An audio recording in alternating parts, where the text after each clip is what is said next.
धर्म की एक पुरानी परंपरा रही है। ये परंपरा संवाद, चर्चा की रही है। एक गौरवशाली परंपरा है जो दर्शन ग्रंथों में, वेदों में, उपनिषदों में दिखती है। वाद विवाद और संवाद की हमारी पुरानी संस्कृति है। अलग अलग धर्मों में भी, इस्लाम में, सूफियों में, बौद्ध धर्म में, जैन धर्म में, सिख धर्म में भी ये वाद संवाद, ये चर्चा, बहस, इसकी संस्कृति रही है।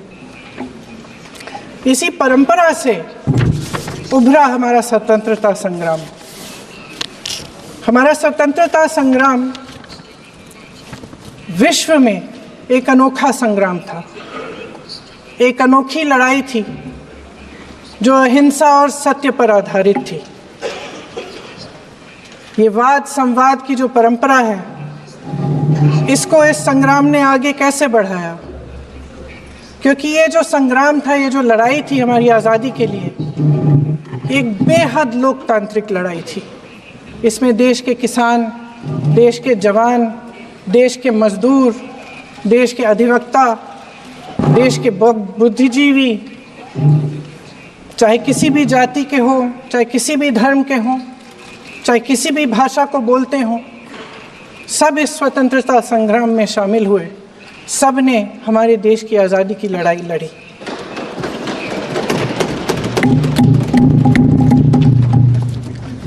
और उसी आज़ादी की लड़ाई से एक आवाज़ उभरी जो हमारी देश की आवाज़ थी। वो आवाज़ ही आज हमारा संविधान है। साहस की आवाज़ थी, हमारी आज़ादी की आवाज़ थी, और उसी की गूंज ने हमारे संविधान को लिखा और बनाया।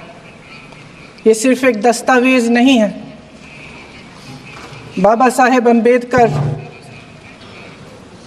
मौलाना आज़ाद जी, राजगोपालाचारी जी और जवाहरलाल नेहरू जी और उस समय के तमाम नेता, जैसे आपने कहा, इस संविधान को बनाने की जो कार्य में सालों के लिए जुटे रहे। हमारा संविधान इंसाफ, उम्मीद, अभिव्यक्ति और आकांक्षा की वो ज्योत है जो हर हिंदुस्तानी के दिल में जलती है। अध्यक्ष महोदय, इस ज्योत ने हर एक भारतीय को ये पहचानने की शक्ति दी कि उसे न्याय मिलने का अधिकार है, कि उसमें अपने अधिकारों के लिए आवाज़ उठाने की क्षमता है, कि जब वो आवाज़ उठाएगा तो सत्ता को उसके सामने झुकना पड़ेगा। इस संविधान ने हर एक देशवासी को ये अधिकार दिया कि वो सरकार बना भी सकता है और सरकार बदल भी सकता है।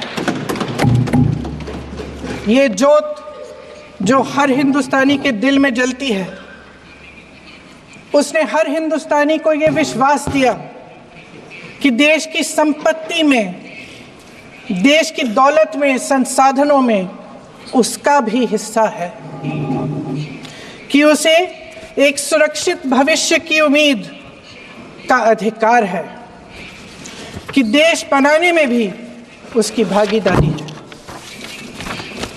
उम्मीद और आशा की ये ज्योत मैंने देश के कोने कोने में खुद देखी है। उन्नाव में मैं एक रेप पीड़िता के घर गई, उसे जलाकर मार डाला था। वो शायद 20-21 साल की होगी। हम सबके बच्चे हैं। हम सोच सकते हैं कि अगर हमारी बेटी के साथ बार बार बलात्कार हुआ और फिर जब वो अपनी लड़ाई लड़ने के लिए गई तो उसको जलाकर मार डाला गया होता तो हम पर क्या बीतती। मैं उस बच्ची के पिता से मिली। उसके खेत जलाए गए थे, उसके भाइयों को पीटा गया था, उसके पिता को बाहर से, घर के बाहर घसीट कर मारा गया था। उस पिता ने मुझे बताया कि बेटी, मुझे न्याय चाहिए।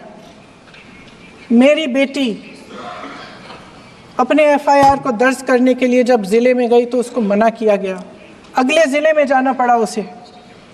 वो रोज़ सुबह 6 बजे उठकर तैयार होकर अकेली अपने मुकदमे को लड़ने के लिए अगले ज़िले में ट्रेन से जाती थी। उसके पिता ने मुझे कहा कि मैंने उससे कहा, बेटी अकेले मत जाओ, छोड़ दो ये लड़ाई। लेकिन उसकी बेटी ने उसको जवाब दिया कि नहीं पिताजी, मैं अकेली जाऊंगी, मैं लड़ूंगी, ये मेरी लड़ाई है, मैं इसको लड़ूंगी। ये लड़ने की क्षमता, ये हिम्मत उस लड़की को और करोड़ों भारत की नारियों को हमारे संविधान ने दी। आगरा में मैं अरुण वाल्मीकि के घर गई। अरुण वाल्मीकि पुलिस स्टेशन में काम करता था, सफाई का काम करता था। आप सोच सकते हैं हमारी तरह उसका भी परिवार था। नई नई शादी हुई थी, 2-3 महीनों का बच्चा था। पुलिस स्टेशन में चोरी हो गई। चोरी का इल्ज़ाम उस पर लगाया गया। उसके पूरे परिवार को उठाकर पुलिस स्टेशन में ले गए। आप हंस रहे हैं, लेकिन ये गंभीर बात है। और क्या गंभीर बात। शर्म करो, शर्म। अरुण वाल्मीकि को पीट पीट के मार डाला, उसकी बीवी को पीटा, उसके पिता के नाखून निकाले, उसके पूरे परिवार को पीटा गया। जब मैं उस जवान महिला से मिलने गई जो अभी अभी विधवा हुई थी, तो उसने मुझे कहा कि दीदी, हमें सिर्फ एक चीज़ चाहिए, हमें न्याय चाहिए और हम इस न्याय के लिए लड़ते रहेंगे, चाहे कुछ भी हो जाए। ये हिम्मत उस महिला को हमारे संविधान ने दी।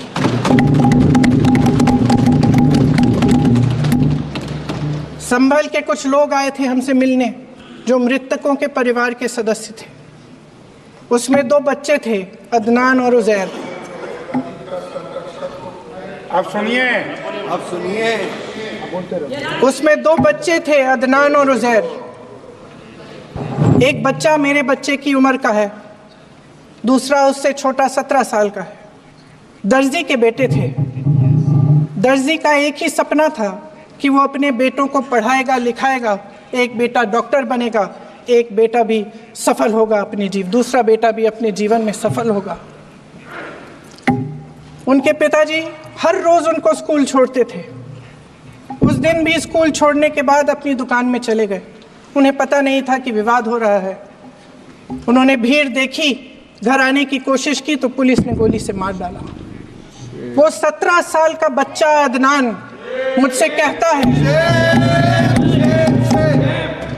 वो 17 साल का बच्चा अदनान मुझसे कहता है कि मैं बड़ा होकर डॉक्टर बन के दिखाऊंगा, मैं अपने पिता का सपना साकार करूंगा। ये सपना, ये आशा उसके दिल में हमारे संविधान ने डाली।